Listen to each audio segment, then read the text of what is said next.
नंदुरबार आपला एक कष्टकरी आदिवासी बहुल आणि शेतीवर नितांत प्रेम करणारा जिल्हा.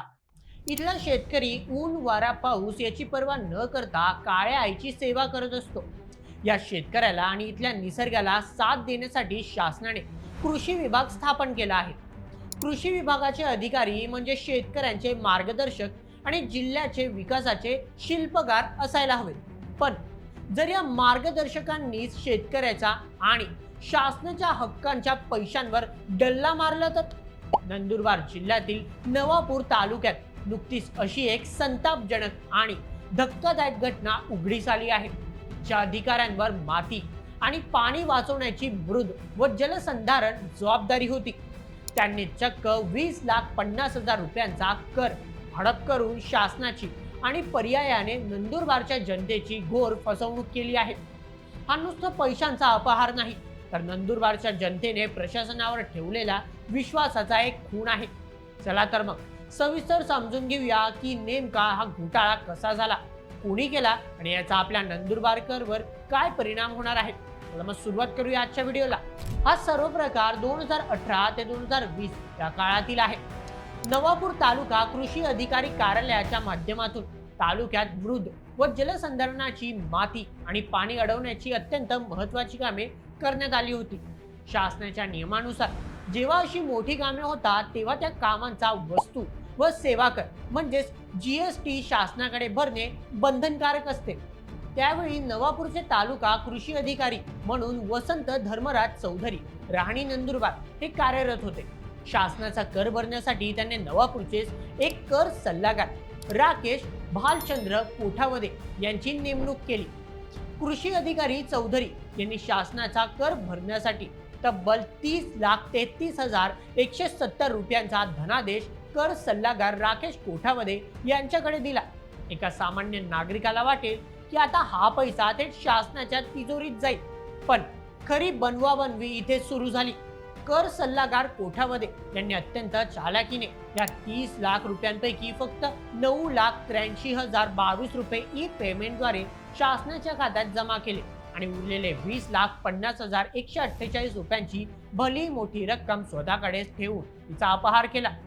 या सर्व कटात तत्कालीन कृषी अधिकारी वसंत चौधरी यांचेही संगनमत होते.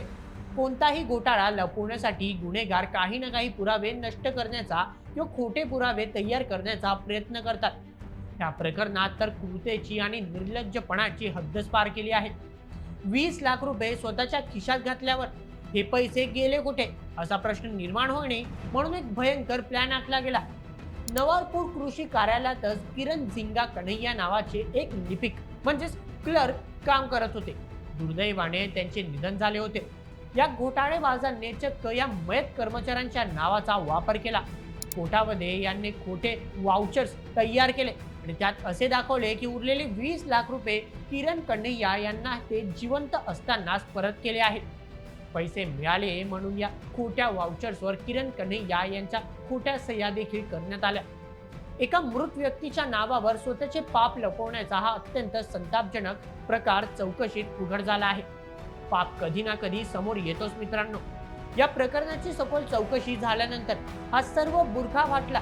नवापूरचे विद्यमान सध्याचे तालुका कृषी अधिकारी रविशंकर गेमसिंग पाडवी यांनी या गैरव्यवहाराविरुद्ध पोलिसात अधिकृत फिर्याद दिली. या फिर्यादीवरून निवृत्त कृषी उपसंचालक वसंत चौधरी आणि कर सल्लागार राकेश कोठावदे या दोघांवर फसवणुकीचा आणि अपहाराचा गंभीर गुन्हा दाखल करण्यात आला आहे. विशेष म्हणजे वसंत चौधरी हे काही महिन्यांपूर्वीच कृषी उपसंचालक या मोठ्या पदावरून आरामात निवृत्त झाले होते. गुन्हा दाखल होताच पोलिसांनी तात्काळ कारवाई करत कर सल्लागार राकेश कोठावदे याला बेड्या ठोकल्या आहेत, अटक केली आहे. या प्रकरणाचा पुढील तपास पोलीस उपनिरीक्षक अभिजित अहिरे अत्यंत बारकाईने करत आहेत. मित्रांनो, हा केवळ 2 अधिकाऱ्यांनी शासनाचा कर बुडवल्याचा विषय नाही, त्याचे परिणाम थेट तळागाळातील माणसाशी जोडलेले आहेत. चला मुद्द्याने पाहूया. सर्वप्रथम विकासाला खीळ. मृद व जलसंधारणाची कामे नंदुरबार सारख्या जिल्ह्यासाठी जीवनदायी असतात.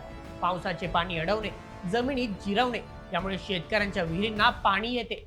पण जेव्हा अशा कामांच्या पैशातून किंवा टॅक्समधून लाखो रुपये लाटले जातात तेव्हा अशा योजनांच्या गुणवत्तेवर आणि पूर्णत्वावर प्रश्नचिन्ह निर्माण होतो. शासनाचा पैसा हा जनतेचा पैसा असतो. तो चोरीला जाणे म्हणजे नंदुरबारच्या विकासाचा पैसा चोरीला जाणे. द्वितीय, शेतकऱ्यांचा प्रशासनावरील विश्वास उडणे.